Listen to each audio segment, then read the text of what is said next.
No doubt all the coverage this week has a lot of you asking what the right move is in Afghanistan. Most Americans agree it's time to get out, and it's obvious why. We've been there for 20 years. When Biden announced the withdrawal from Afghanistan, we applauded that decision on this program. It was a decision that President Trump had made as well. But there are those voices who say perhaps we should never leave, and their opinions are being validated by the disaster we are seeing unfold. Now, of course, Biden's method of getting out has been the real disaster here, and nobody's really surprised. Even Obama admitted his former vice president, is essentially a fool. But even if we had used basic common sense and pulled everybody out along with our military equipment, the Taliban was going to retake Afghanistan and create a nice, fertile environment for terrorism. Those who argue for staying in Afghanistan in perpetuity say that is why we should never leave. And that brings us to American nation building, a practice that saw early success after World War II. After the war, Germany and Japan decimated, and we spent a tremendous amount of money rebuilding Western Europe, Germany, and Japan. We had hundreds of thousands of troops in both countries from 1945 all the way up to 1952. The result was two stable democracies. We still have major military bases in both Germany and Japan to this day, not because we're afraid those governments will collapse, obviously they won't, but because these countries have become two of our best allies. Those are success stories. Experts say Germany and Japan had strong cultural identities and highly developed, economically advanced societies, so America was able to help these people rebuild what they had already had. Strong governments and economies which helped Western democracy flourish in these places.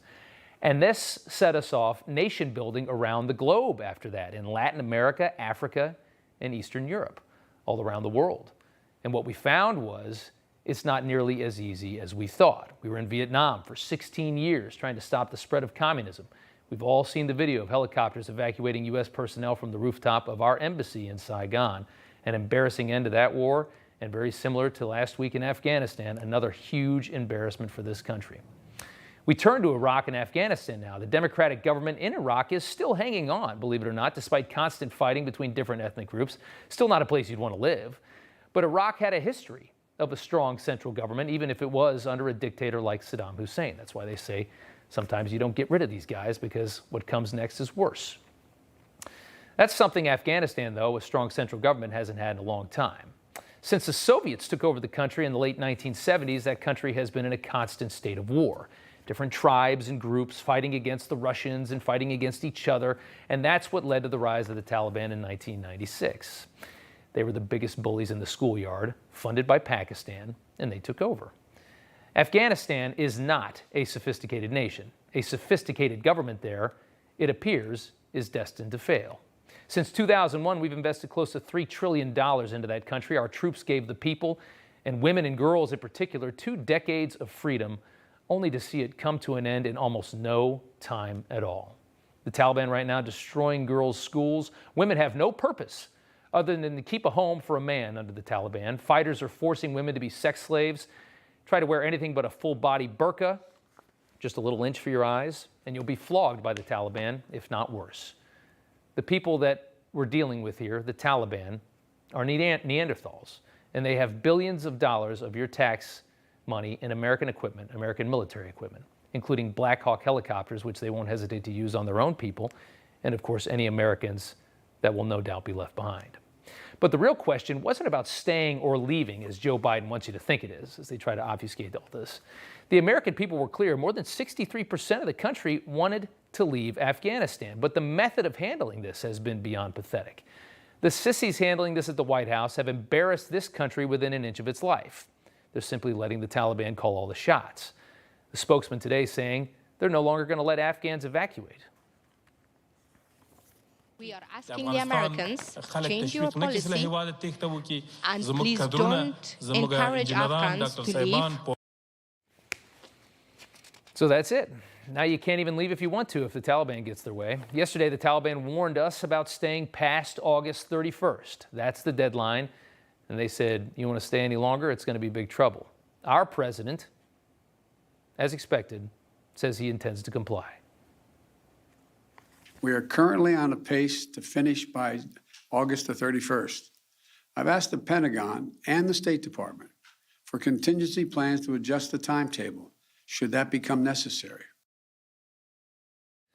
So they say they're ready to get out by August 31st. Do you really believe that they're on track for a week from today? Do you believe that's anywhere near how much time they need? I wouldn't be surprised if they need another month. This is the team that told us they thought the Afghan government would be stable for years. Again, you can't trust anything these people say. They are truly incompetent, and they're proving it every single day. And Biden is trying to get Americans to believe that there is a new Taliban now, one that's kind of ready to be on the world stage. They've evolved. Take a listen. Thus far, the Taliban have been taking steps to work with us so we can get our people out. The G7 leaders and the leaders of the EU, NATO, and the UN all agreed that we will stand united in our approach to the Taliban. We agreed the legitimacy of any future government depends on the approach it now takes to uphold international obligations. It's something else to see how gullible our government is. Isn't it amazing that you just blindly trust that the Taliban is going to do the right thing? They've told us that they're going to start treating women better, that they're going to let girls get educated, and people believe it. They write these stories, our journalists write these stories. It's unbelievable to see. Our politicians believe these lies.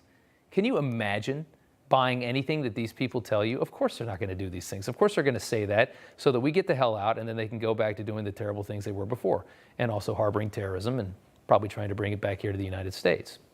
Meanwhile, Florida Congressman Michael Waltz, a Green Beret himself, reminded Biden today of what will happen to Americans and allies left behind. And be sure there will be some left behind because we have to be out in a week. Waltz talking about his own translator who was recently beheaded. They took him back to his village, beheaded his brothers and his cousins in front of him, and then him. That's what thousands of American citizens, and let me use this word, stranded in Afghanistan right now are facing. We are on the cusp of the biggest mass hostage crisis this country has ever seen. It's terrifying, isn't it? This is all unfolding just days before the 20th anniversary of 9/11. What was supposed to be a proud moment for the president will be his biggest embarrassment yet, and he's had plenty of embarrassments. And it'll showcase what everybody knew, that we elected utter incompetence into the White House. It's playing out like the plot of a Hollywood movie. Americans and refugees racing like hell to get to the airport, praying to avoid Taliban checkpoints, thugs going door to door trying to kill anybody that was involved with the Afghan government, with the American occupation. We're a few mistakes away from a crisis turning into a full-blown catastrophe for Americans on the ground in that country. At the White House, all they can do is desperately try to spin the story. First of all, I think it's irresponsible to say Americans are stranded. They are not. We are committed to bringing Americans who want to come home. Worried about semantics, like they're not really stranded. We're going to get to them eventually. They're just stranded right now and hoping they don't get killed in the next 24 hours. A failed attempt, and today she had to backtrack. Take a listen to this. I would welcome you providing their phone number, and we will reach out to them today, and I can assure you of that. Well, there's nobody stranded, but if you got any phone numbers of people who aren't stranded but just really want to leave, we'd like to take them. That's how well this evacuation is going. Jen Psaki is taking phone numbers at a press conference for stranded Americans who aren't really stranded, of course. Even Adam Schiff, the worst, the most partisan hack of all time, could not figure out a way to lie around this. After being briefed yesterday, Schiff just had to be honest, telling reporters it was hard for me to imagine wrapping up the airlifts by the end of the month, and it was clear, and this is the big one, that there had been any number of warnings to the administration of a very rapid takeover by the Taliban. Of course there were. Of course they knew this was coming.